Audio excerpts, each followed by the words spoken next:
Hi, Archie. Hi, How are you today? hello to Pepe. Oh no, have you been eating books? Up, up, up. What can we do? What can we do?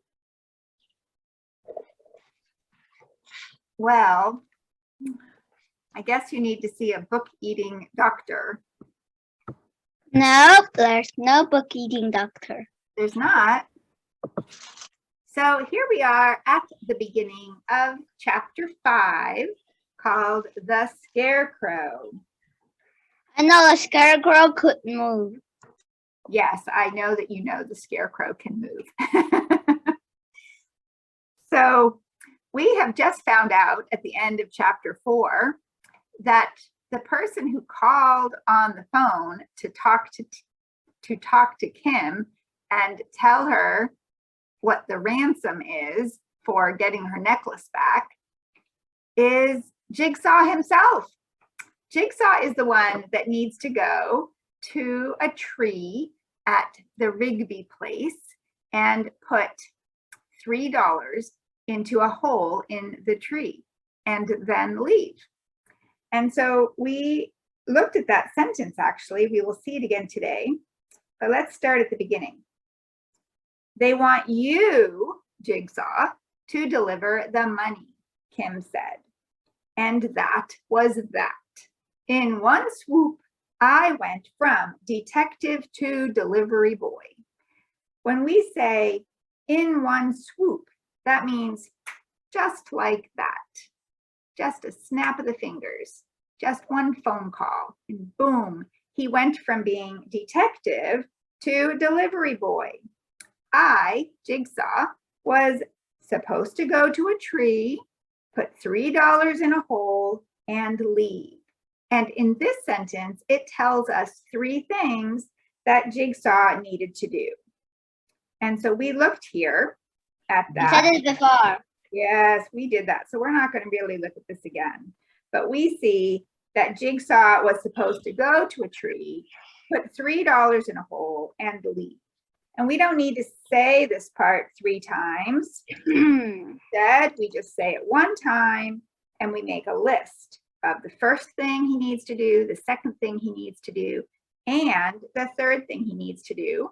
And with a list, we put a comma after the first one, a comma after the second one, and then the word and.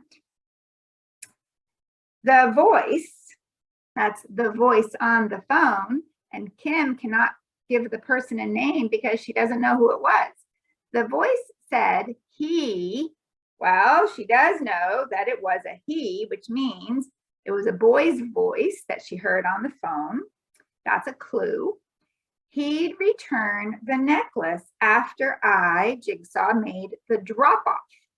So we talked about this word drop off in a previous part of the book. So the drop off is where the person is supposed to bring something to a specific place and follow directions. Well, who gets to choose the place and the thing and the directions? It's the person who is the thief, the person who took something from you. And that person now gets to tell you what to do. It's kind of like turning you into a victim 2 times. And it doesn't really feel right that first they get to do something bad and take something from you, and then they get to kind of bully you or boss you and tell you what you have to do, what you have to bring, where you have to go, how you're going to do it, follow their directions exactly, if you want any chance of getting it back. So we talked about that before as well. I don't get it, Mila complained. Why Jigsaw? How did they know he was here?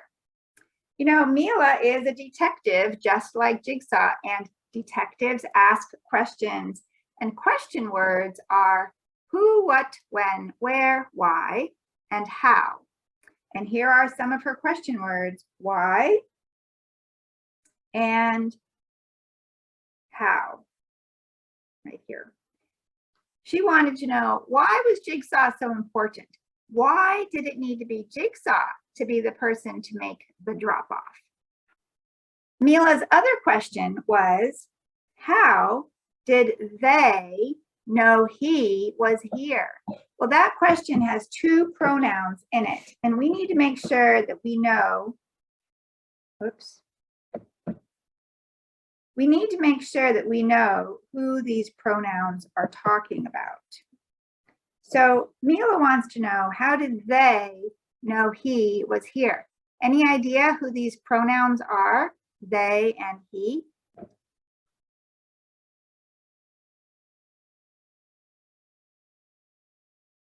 No? Yes? No? Well, they would be the people on the phone. Remember, they figured out there are two people. The person who was talking was a boy, but they also heard someone behind him or near him who was giggling, and they could tell that person was a girl.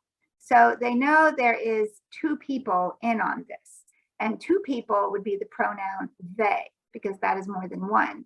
So those people that called, the boy who had the voice of the boy and the giggling of the girl, they knew that he was here, that Jigsaw was here. How did they know that Jigsaw was at Kim's house? So how did they, this would be the thieves, at least two, knew that he, Jigsaw, was here at Kim's house, right? Because they said, make sure Jigsaw is the one who brings the $3. And then here we have they again. It's the same as this one. So they, here, this means the thieves, the people who took the necklace. They must be watching the house. I, Jigsaw, concluded. Concluded is a way of saying said, but we use it when we have to draw a conclusion, when we have to look at some different clues or pieces of information and then say, oh, I know this, this, and this, so I can put them all together and conclude that such and such is true. So when he thinks about how they asked for Jigsaw specifically, and they know, that means they must know he's at the house, and that means they must be watching the house. And then Jigsaw says, I doubt it's a one-man job. You heard Giggles on the phone, remember?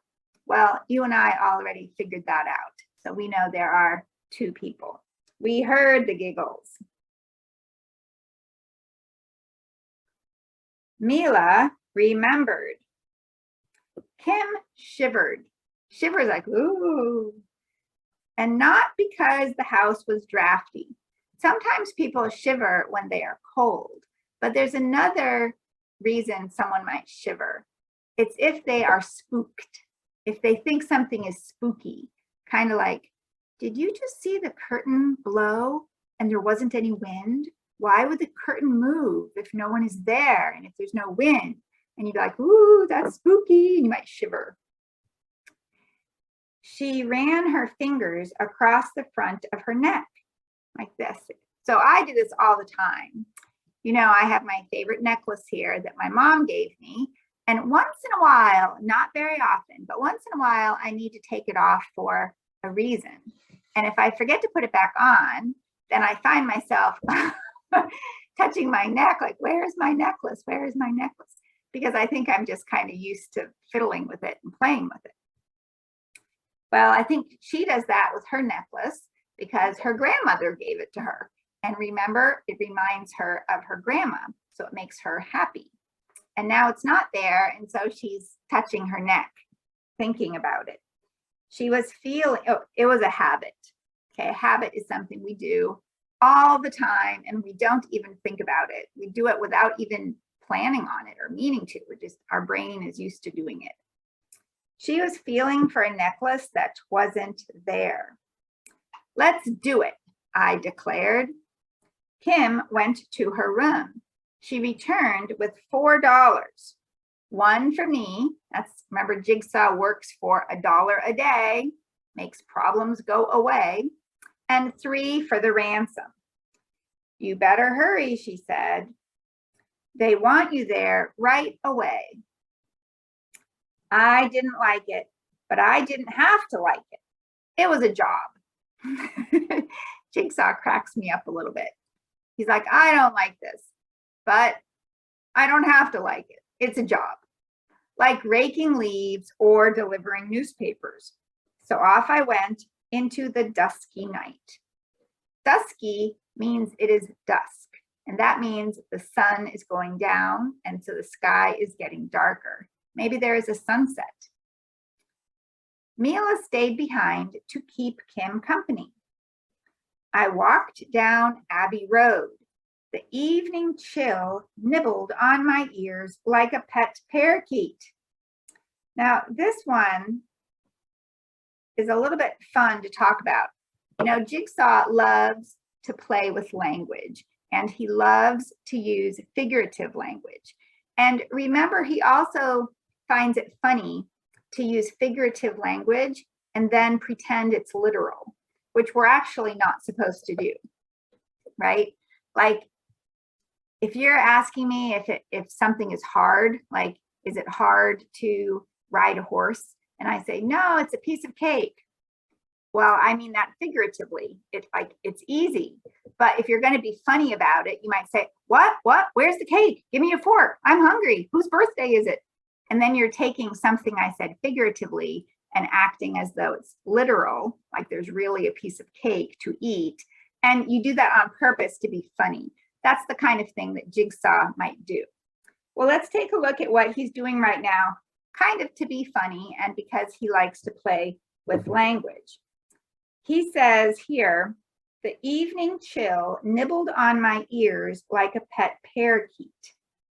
So there's two things in this sentence that are figurative. The first one is right here with the word like.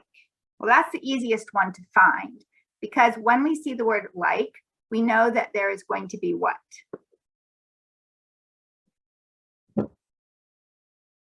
A simile. I know you know that word, but you have your microphone off. And let's move that up here. Okay. We know that when there is a simile, we've got a pattern. So we're going to have noun number one. Oops. Noun number one. Okay, so that's a person, place, thing, or idea. And we're going to have noun number two. And we're going to say that there's something that is similar about these two things. Okay, so one way to do the simile is to say this is as something as this. And then we use the word as 2 times. But we can also use the word like. We can say this is like this.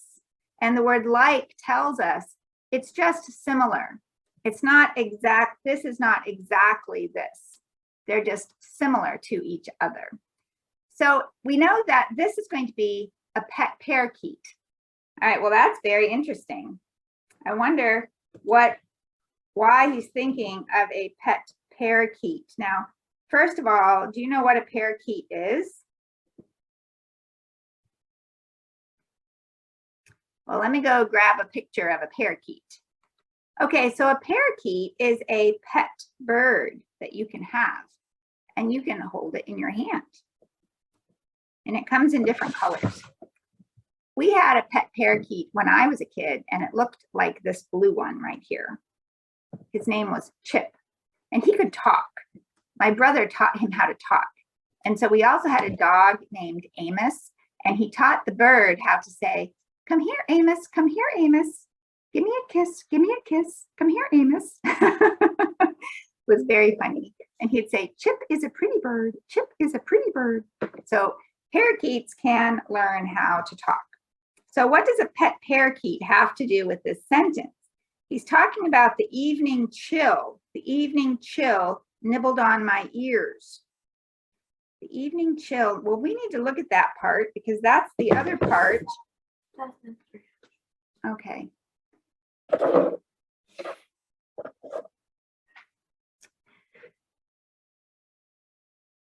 So we need to look at this other part that says, the evening chill nibbled on my ears.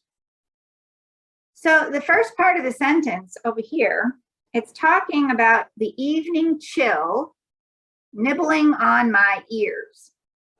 So the chill often comes from there being a little bit of wind on a cold day. Now, we know that the sun is going down because it's dusk. And we know it's around the time of Halloween. It's near the end of October. So, and they live in a part of the world where the leaves come off the trees in the fall and it's getting ready for winter. So that means that when the sun goes down, it's getting pretty cold outside because the sun is not up in the sky sending its heat down on everybody. You know, even on a cold day, if it's really sunny and you're standing in the sunshine can kind of warm you up a little bit. But when the sun goes away and it becomes nighttime, or it's almost nighttime, you lose the heat from the sun shining on you. And especially if there's a little bit of a wind or a cool breeze, you might be like, brr, it's cold. And so here you can see this boy is actually blowing out the air that he's blowing out. You can see it. That's how cold it is. That's because the air inside his body is so much warmer than the air outside of his body. And so you can see it like steam.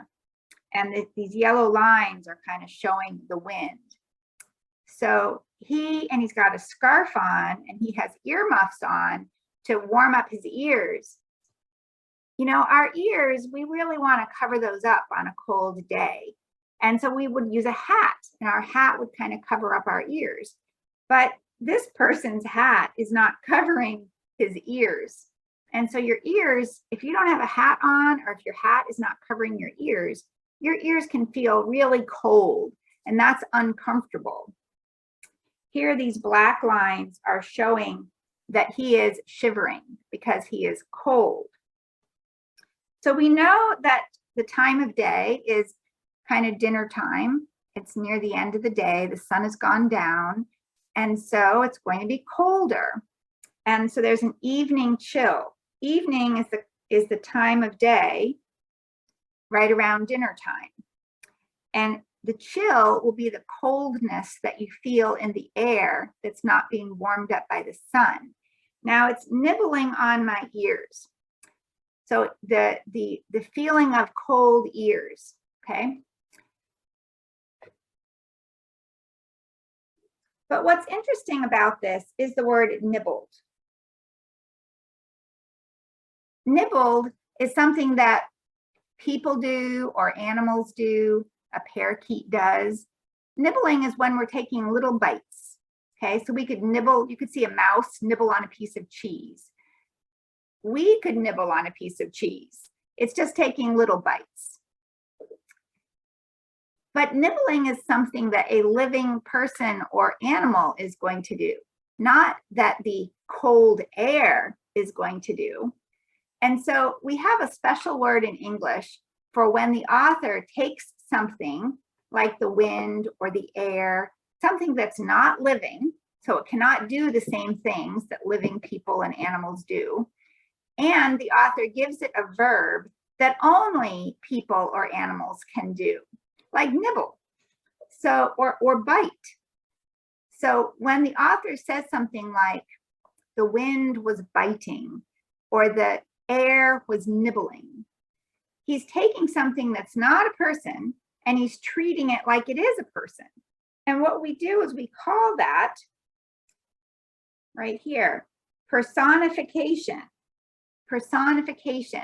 And you can see there's a small word here at the beginning, that's the word person. And personification is taking something that's not a person or an animal and treating it like it is. And that means giving it a verb or an adjective or a feeling that only goes with a person or maybe an animal. And that's what happens here when Jigsaw says, or the author says to us, that the evening chill, well, you know what, he's saying my ears. So this is Jigsaw's thought, okay? And he's saying the evening chill, that's the coldness in the air, is nibbling on my ears. It's going like bite, bite, bite, bite, bite, bite, bite on my ears. So that's an example of personification. That is a great technique that authors can do. And it's fun to be the reader and to look for that and to find it. But it's this personification of the cold air, the verb nibbling, that Jigsaw is comparing to how a pet parakeet can also like nibble on our finger, not in a way that hurts, but just kind of like with his beak, just kind of tapping it. That's sort of a nibbling that a pet parakeet might do. And so what we would do with the simile is this would be the nibbling of the air, or actually the nibbling by the air,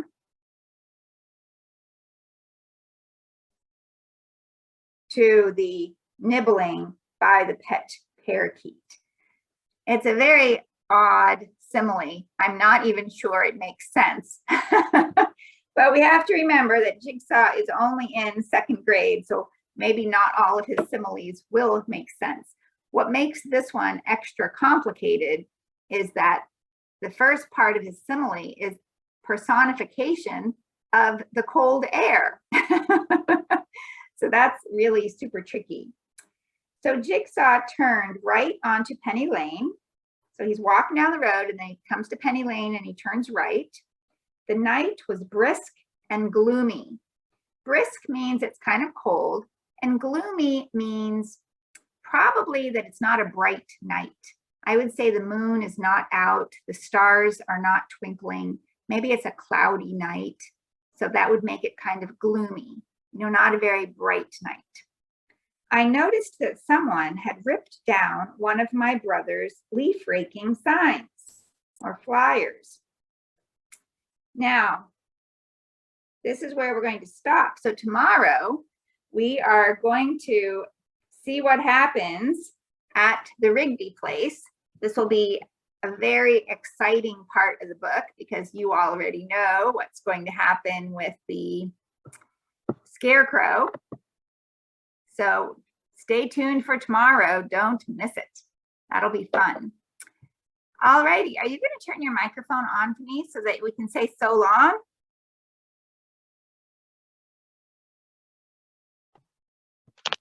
So long, Paputu Pape. So long, Cheddar Chip. Bye, Archie. Bye.